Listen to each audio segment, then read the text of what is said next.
So I've been coaching Overwatch for the past 7 to 8 months now.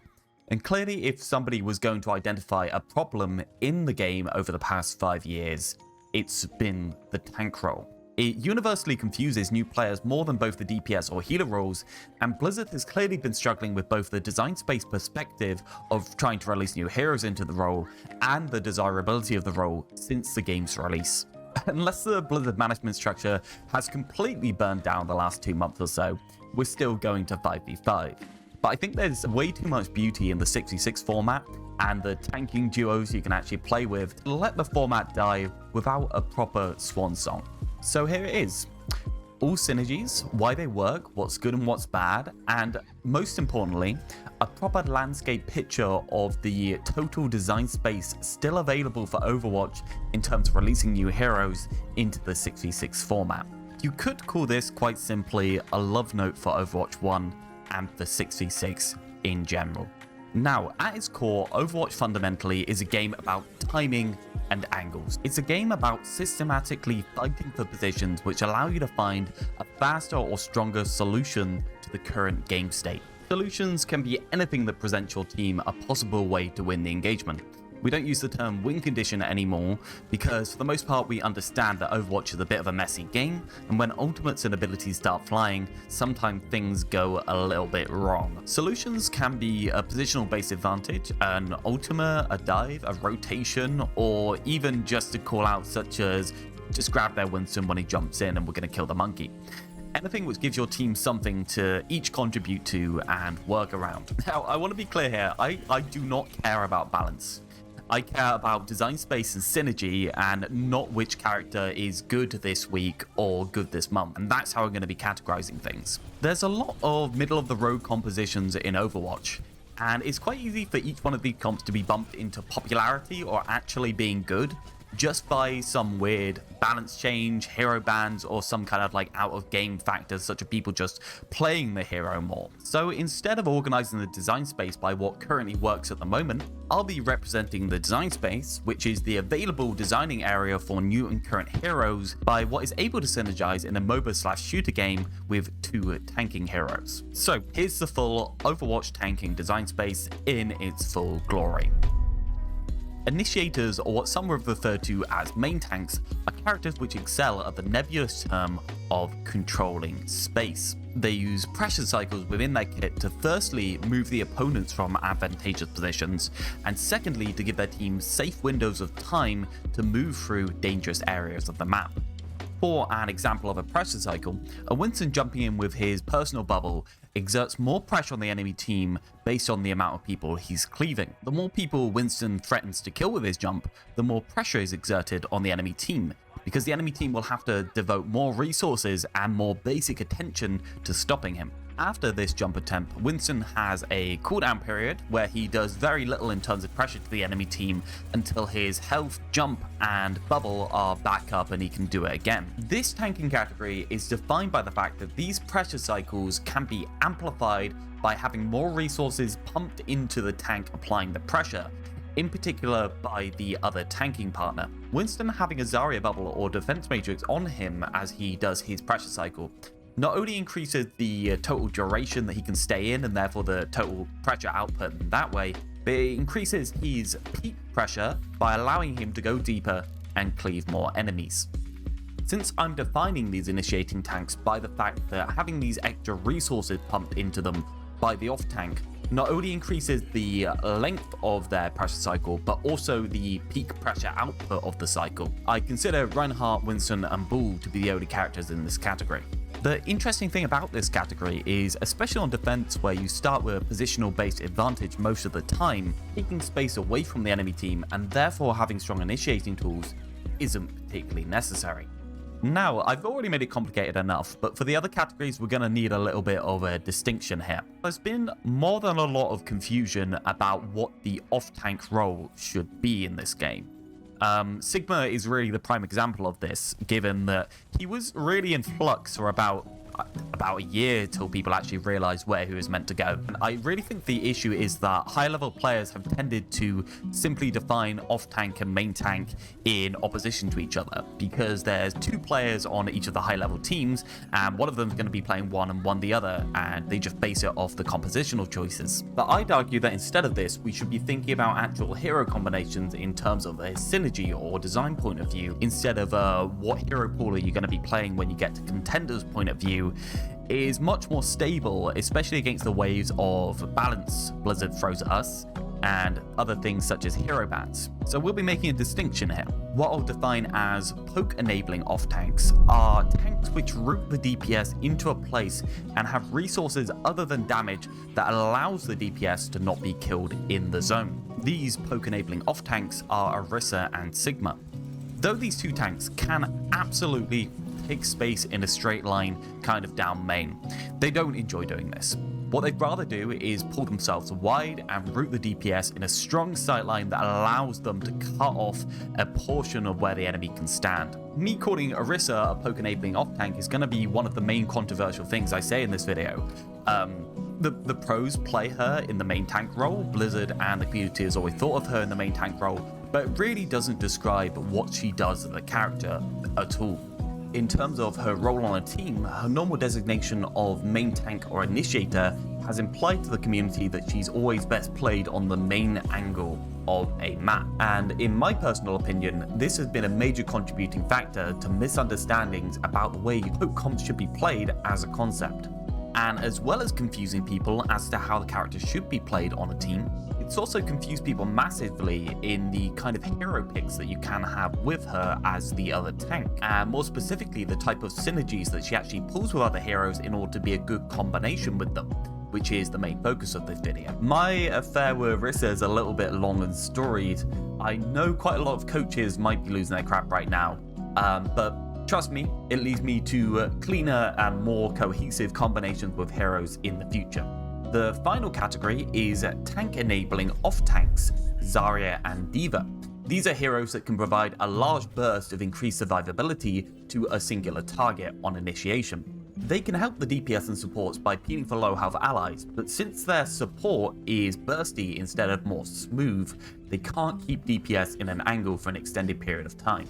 One of the best uses of their resources is to donate it to an initiator tank who can use the extra survivability to increase the length and the peak pressure of their pressure cycles in order to take more space and cleave more into the enemy team. And then we have Roadhog, an additional poking tank who can create a very hard to move threatening angle by himself. But the trade-offs with this is, apart from the space that he's creating with his threatening angle, is absolutely no way to help his DPS or tanks, no resources to donate to them. These are all the tanks in Overwatch. There aren't actually many of them, and now that we've properly defined them by their role, we're going to pop them into the actual design landscape that we should be using to discuss tanking in Overwatch. Brawl, poke, and dive are the fundamental ways that any team combinations in a MOBA/shooter hybrid can actually function.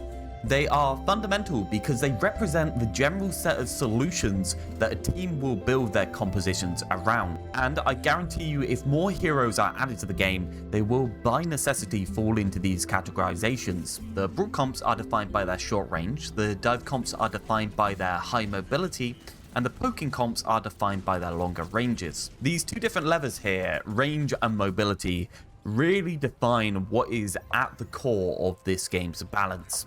Reinhardt is the sole brawling initiator or main tank. Winston and Bull are the diving initiator tanks, though Bull has more poking synergy, so we'll pop him a little bit higher just to represent that for the future. Zarya and D.Va are the true tank enabling off tank that have resources that are easily donated to an initiator, and Orisa and Sigma are the poke enabling off tanks. And then we have Roadhog, the rebel poking bad boy who just doesn't care about his friends. Here we're almost complete, but there's an additional concept I need to bring up in order to paint the complete picture of the design space.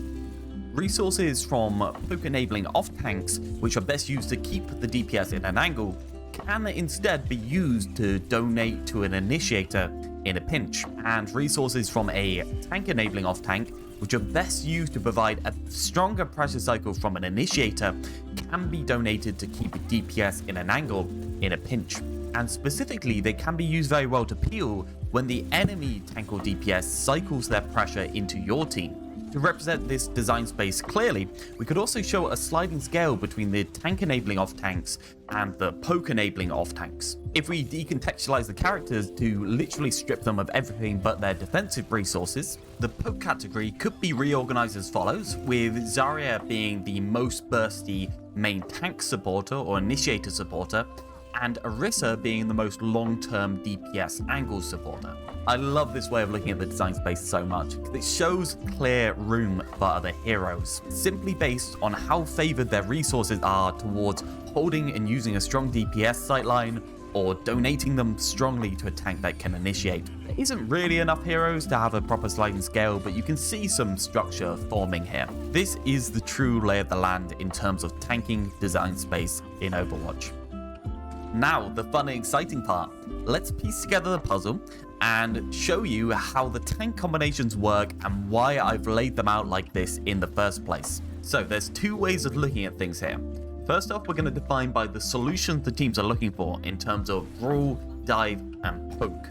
Then we're going to simplify it even further to the fundamental synergies that are happening within the characters in these comps. I'd argue that when defining in terms of the solutions that teams are looking for, there are four fundamental valid compositions. First off, brawl/rush comps. The solutions brawl or rush comps tend to look for involve finding a target, locking them down, and securing a kill. And as such, almost everything in the comp is actually picked for that goal. Their solutions involve using resources from the tank enabling off tanks to increase the peak pressure and length of the brawlers' pressure cycles. They use these pressure cycles to position and rotate their backline, and either end up winning by hitting things with a hammer, or sweeping and clearing angles in order to funnel the enemies into a position that makes it easier to hit them with a hammer. The core to a brawl is obviously Reinhardt as the only brawl tank ever released, supported by either D.Va or Zarya in the tank enabling off tank role. This comp has progressed through a wide number of variants, but it's currently stuck on D.Va, Baptiste and Lucio with more or less flexible short range DPS options. The general solution that a dive comp would tend to look for is to use its mobility to get good positioning and find an advantage onto a specific member of the enemy team, specifically any type of weakness that they can capitalize on in order to find a kill. They try to pressure the enemy team through soft diving attempts into a positional disadvantage while rotating their core into a good position themselves.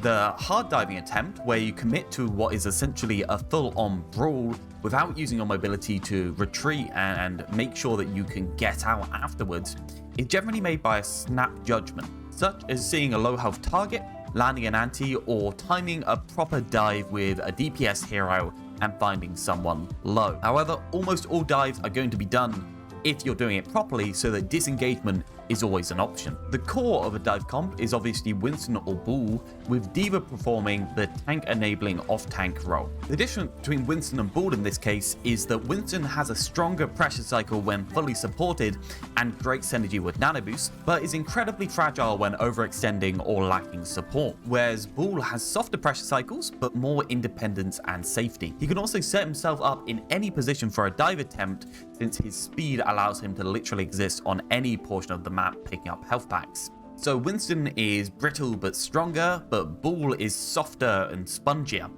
Winston is kind of like a glass hammer, and Bull is kind of like a rubber mallet. We'll also talk about the double bubble comp shortly, so hold your horses if you're waiting for that. The general solutions that poking comps tend to find involve setting up multiple different defensive positions which allow you a strong positional based advantage against the enemy, where each of your defensive positions is able to rotate around and move away from the enemy team in order to give enough time for either you to deplete the enemy's resources or for one of your poking DPS to come through. These are amazing on defense, but when you're attacking, sometimes Orisa, Sigma, and Hog's ability to take space in a linear path, especially in choke points, isn't good enough to cut the mustard, especially whilst playing into an opposing brawl or poke comp. Poke comps can include any combination of Orisa, Sigma, and Roadhog, and mostly utilize additional DPS and healing poking characters. The fourth type of composition that I'm going to be talking about are hybrid poking comps. These are the aggressive variant of the traditional poking comp with Orisa, Sigma, and Hog. The general solutions for hybrid poking comps are to use the pressure cycle from the initiating tanks in order to provide space to rotate your core and set up a strong poking position. While all of the brawling and diving comps use the pressure cycles in order to force space and rotate their core, their solutions tend to be more towards funneling extra resources into the initiator and using them as a mallet to hit the enemy. Whereas the hybrid poking comps tend to leverage the initiator in order to find poking positions, which then generate the solution to the teamfight. These hybrid comps are Double Bubble, Brawl hybrid poking comps, and all ball related poking hybrid comps. In Double Bubble, especially on attacking maps when the enemy team have a positioning based advantage from the outset, the pressure cycles from Winston, Ana, and Zarya allows your team to pressure the opposing team out of their good position. Whilst you're attempting to pressure the enemy team, this allows enough space for you to be able to rotate your own core into a better place yourself. And from there, the team generally finds solutions involving a strong enough pressure cycle, generally involving ultimates, at the same time as a positioning-based poking advantage. Depending on how you define it, Double Bubble could either be a full diving comp or a hybrid poke comp. I'm a bit torn personally on where it goes since it comes with a tank-enabling off-tank, but relies less on diving pressure to find solution than the Diva variants. It instead has a neutral game around ult rotations and rotating its core like normal hybrid poke comps. Here I've marked them together, mostly just because it makes my picture a little bit prettier. But I want to be clear here that the priority in terms of the solutions your team is looking for is definitely different to the standard dive. Double Bubble can be played with Ball, and we've seen that a couple of times in Overwatch League, but Winston gets more from the additional resources than Ball does, because his pressure cycle simply gets amplified more than Ball's pressure cycle by having additional resources pumped into it. Ball gains an upper hand on the less linear maps when he can go off and pair with Tracer properly. The simple fact is, once Zarya is charged, she's literally an unstoppable peeling / murdering machine. And if you can set up solutions with your dive anyway, whilst charging Zarya and protecting your core, you're in the gravy. In the Ball poke comps, Ball generally pairs with Hog, Orisa, or Sigma as the poking off-tank that can root the core. Almost the same as Double Bubble, Ball comps rely on Ball's ability to safely pressure the enemy teams while providing space for their poking core to rotate, as well as his slam having great synergy with hit scan in pinning and knocking up targets.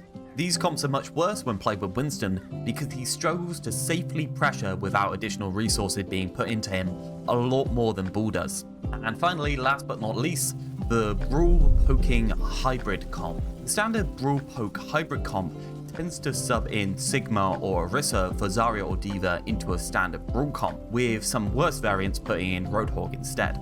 Comp solutions tend to involve using Brawl to pressure out advantageous positioning from the enemy's team, either matching their pressure or giving ground as necessary, while securing a strong poking angle for the other tank Sigma or Orisa and the poking DPS. It also leverages off angles in the Brawl mirror in order to properly pressure the enemy's Brawl and burn their resources, forcing them to give ground in certain situations.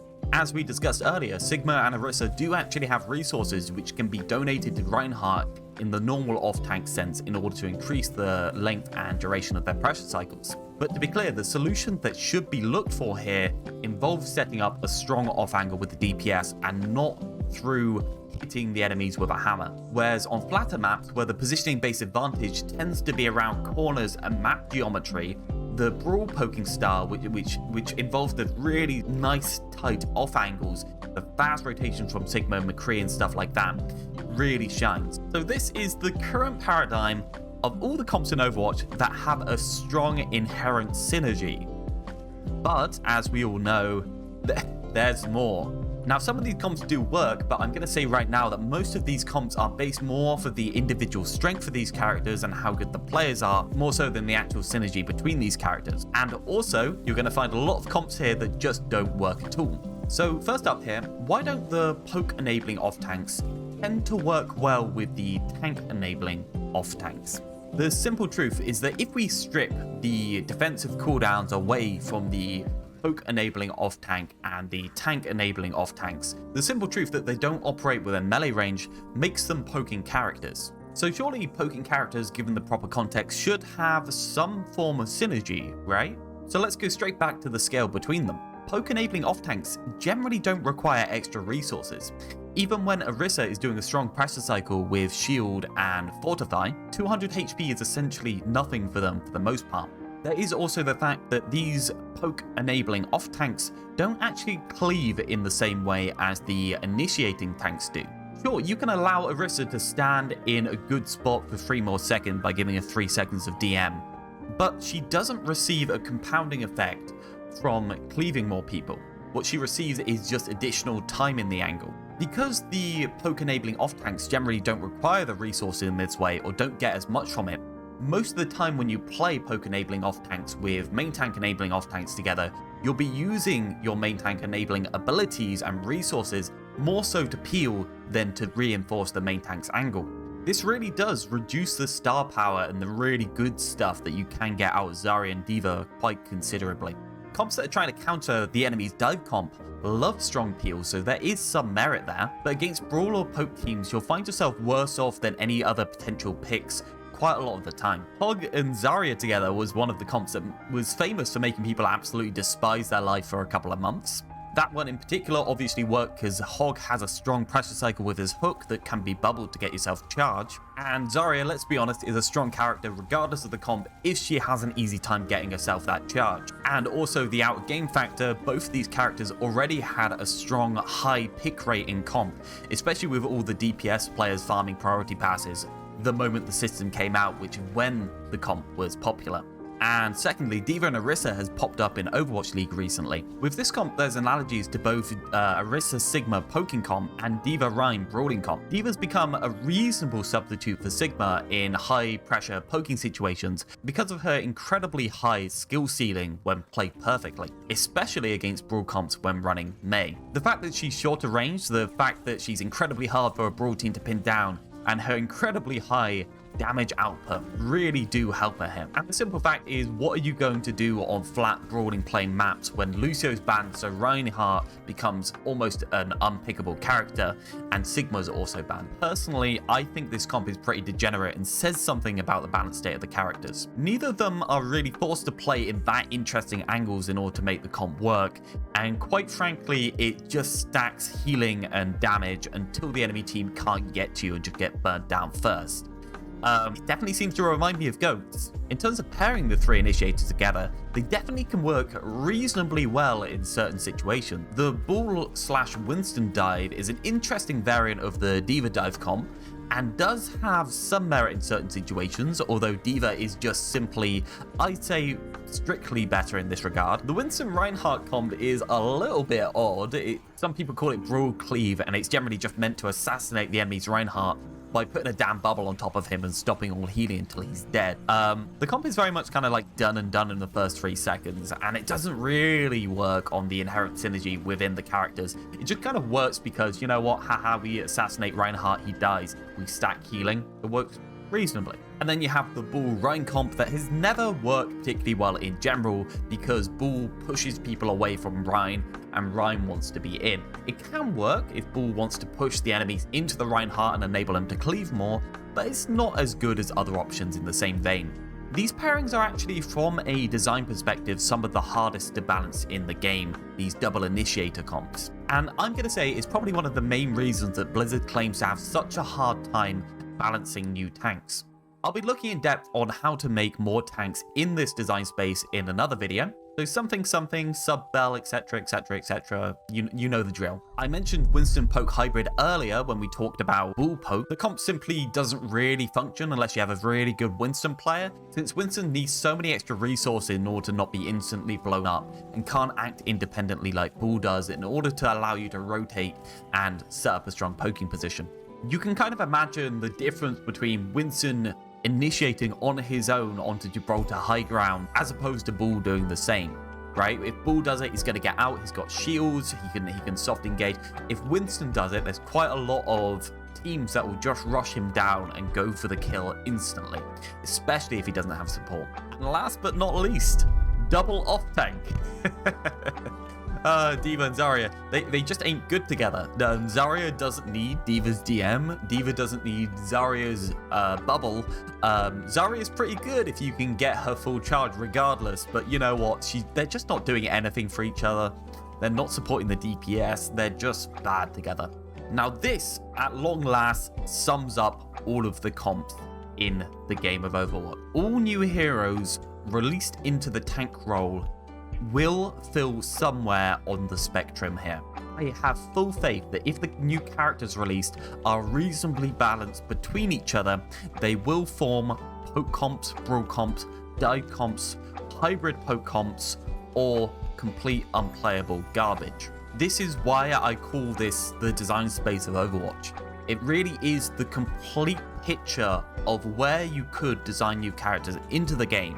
And if Blizzard doesn't have this on a whiteboard somewhere in their offices, there's a really big problem with the balancing team. Now, to prove to you that this is a good model to theorize about balance and design space within Overwatch, I'm going to make you a tanking synergy tier list. Now, I'm going to spell this out very clearly. This isn't to represent the efficacy of running these different characters in a comp together directly. We can do that a bit later. This is going to be to represent the actual synergy between the different designations and the different categories of tank in Overwatch. So for the good category, and this is the gravy train, this is the really good stuff, we have Initiators with tank enabling Offtanks. Any pairing between the Initiators, which is Reinhardt, Winston and Bull, paired with either Zarya or D.Va, are absolutely amazing. They're amazing because the tank enabling Offtanks can donate resources into the initiating tank in order to pressure longer, harder, make more space, do more stuff, get more kills, actually do something. The second category here, and one of the very, very good comps in the game, is a pure poke comp. Any combination of the poking tanks together, either Orisa, Sigma or Hog, is absolutely amazing because they can set up separate off angles, control the sides, shoot into the middle, and rotate around the enemy team as they try and push either of these sides out. The third category we have here is the hybrid poke comp. These are the Reinhardt with poking tank combinations and the Bull with poking tank combination. These are absolutely amazing because the brawl or the dive can make space in order for the poking tank to set up a poke solution and a good angle for the DPS. The fourth category here is double initiator. These are the three combinations of the initiators working together. Now, I've yet to see a situation where I'd not rather replace one of the diving heroes in these comps with either D.Va or Zarya as a tank enabling off tank. But these comps work fine-ish in practice, especially if you're solo queuing tank and you simply don't trust the other guy to make space properly as he should on main tank. The fifth category is the poking / off tank, but the good combinations of them. Here's a few combinations at which the poke enabling off tanks work well with the tank enabling off tanks, in which Zarya and D.Va simply act as extra poking heroes. These are poke comps that simply have inherent synergies with the ranges between the poke enabling and the main tank enabling off tank. And now we're going from okay to really bad pretty quickly. Winston poke here, the three combinations of the poke tank with Winston is pretty bad just because Winston is not independent enough to act alone. The seventh combination will be the poking off tanks and the tank enabling off tanks that don't work well together. These are the standard comps you find in ladder every single day and you absolutely despise your life because you may as well not be playing. And then we have the final category and the most fun category, double off tank, the most cursed comp in the game. Again, this is categorizing synergy within the heroes and not simply the efficacy of picking the heroes. There's many situations of maps where Bull Zarya is going to be strictly worse than Winston Zarya, for instance. This is where actual character balance comes in, which, if you'll know, I've completely neglected for the entire video. So to test this model of how to categorize synergy within Overwatch and give you a bit more context on what other people think of the good synergies and what actually works in practice, we're going to go over to another couple of people's tank duo tier lists and see how we compare. This one was made by Jay3 and Samito on May the 16th, a couple of days before the 5v5 announcement for context. Of course, it's your boy Jay3 and Samito again. What up? They seem to be rating them not always specifically for efficacy, and sometimes just a fun factor, but it's going to be helpful. So here we have Initiator / tank enabling off-tank pairings, quite a few of them clearly at the top of the list. Any day I wake up and see the S tier heroes being played, I'm having a good day, bro. In the A tier, we have the best flavor of the brawl poking hybrid comp with Sigma. I think A is fine because I think Sigma's strong as hell. And a double poking tank duo. In B tier, we have a couple of interesting choices. We have 2 double initiated comps here with Cleave comp and Winston Bull.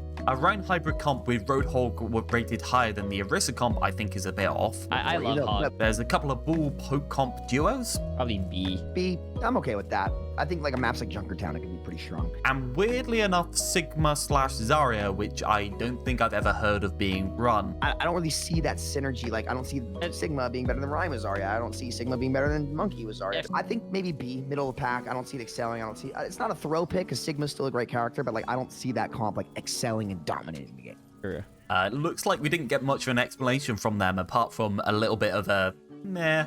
C tier gets pretty interesting. We see 1 Winston poke comp, the worst of the Bull poke comps, and 1 of the double poke combinations. Also there's the worst of the double initiated comps, and 3 of the best of the poke enabling off tank, main tank enabling off tank combinations. Bull Diva is pretty low on this list, although we get an explanation from J3 here. Ball Diva, Jay, what do you think?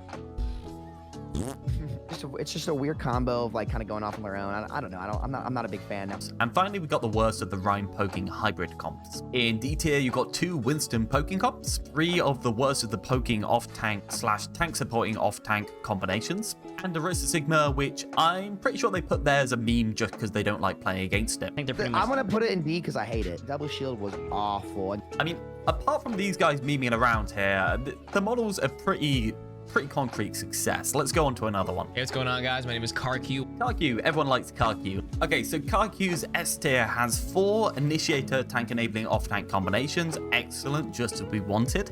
It also has the best of the Rhine hybrid brawl comp and the best version of double poke, which is double shield, obviously. His A tier has a big mix and match here. Hog Sigma scoring highly on the double poke comp. You know, a long time ago, I used to think this was meh, but then teams started playing this shit all the time, and Overwatch League teams, and I was like, huh, what is the theory behind it? And then I just thinking, maybe it's just because they're very independent heroes. So Sigma is a very independent hero. If his shield breaks, he sucks. Once the suck breaks, he gets extra health, and then he puts a shield up. Hog is also independent as well. So because they're independent, they're very self-sufficient. You just have to play differently. You can't play standard like, oh, we don't really have a true shield, because Sigma isn't really like a shield tank, at least not anymore. Like he drops his shield really frequently, so you can't rely on it like a Ryan or an Orisa. But they don't need each other. They're self-sufficient. I'm a little bit disappointed in KarQ here. Like, this is the kind of explanation that he should be able to pin down really well. They're double poke tank combinations, so they obviously they're independent, as he keeps saying, but they split angles, they go on different pathways, and the Sigma enables the poking DPS in order to do extra stuff, commonly a little bit more towards the main pathway.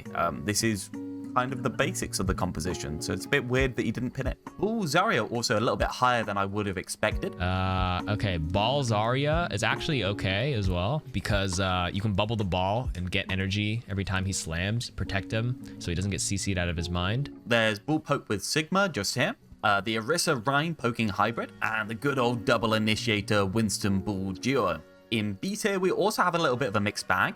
Winston Orisa here is a little bit weird, right? But if we have a look at the clip, it was actually the first one he placed, and he went straight for the middle B section, which kind of makes sense. I guess he just didn't check it at the end. The theory of it is you can get blown up, and you know, teams can look for it. You don't have the Zarya bubble. Like, you need to have like a Mercy Pocket or like a Zen Orb or something else on you to stay alive. So for that reason, I'll put it on average. Looks like KarQ likes the Rhine hybrid poking comps quite a lot. There's 2 Bull poking combinations, the Hog Zarya combo, and the worst of the straight poking comps. And again, Bull Diva getting completely panned. C tier has less of a weird mix. Rhyme Winston is pretty down low on this list compared to Samito and Jay3's estimations. Both of these require a lot of resources. They don't necessarily synergize too much. I would put it on, it's not really throwing because there is some theory behind it, but I put it on meh for that reason. But we got 3 poke tank and tank enabling off tank combinations and a Winston poke combo, which is what we expect all the way down here. The last category is pretty much the same, bookending the double initiated pairs with Bull Reinhardt, and most mostly featuring poke enabling off tank and tank enabling off tank combinations. Oh, and we got D.Va Zarya at the end, as always. So overall, I think this has been a massive success in terms of trying to predict what kind of heroes would be good based on the synergy between them. I think the model should be applicable in order to make more heroes in terms of the design space of Overwatch. I think the model is a good description of design space in Overwatch in general. And hopefully, now that you've seen this and you've seen the combinations that Orisa pairs with, you're going to be a little bit more comfortable with me calling Orisa a poke enabling off tank instead of an initiator or a main tank, even though she does fulfill that role quite a lot of the times in teams. If any of you have got to this point somehow without knowing me or what I do, I've been coaching Overwatch for the last 8 months. I do Sunday through Thursday, 4 till 7 PM BST on Twitch. And if you want a VOD reviewed, please pop yourself into my Discord, which is in the description, and shove the VOD into the VOD submissions channel. Everyone gets one free, and then my rates are in there as well for you to peruse if you want more. Thank you very much for spending this amount of time with me. I love talking about Overwatch design space, so hopefully we can do more of this in the future. Next up, I have a larger discussion of Orisa and a very, very big discussion of 5v5 design space and where they could make more heroes in Overwatch. To be quite honest, now that we're on the ending credits, this video was a little bit of a shoe-in to get myself into that, because there's no way to explain design space in Overwatch without actually explaining the design space as I just have done for, I'm gonna guess, about 45 minutes. So thank you very much for coming. Please click on the links, go to my Twitch, subscribe, bell, etc, etc, etc, all of the above YouTuber things. Have a lovely day, and thanks for your time.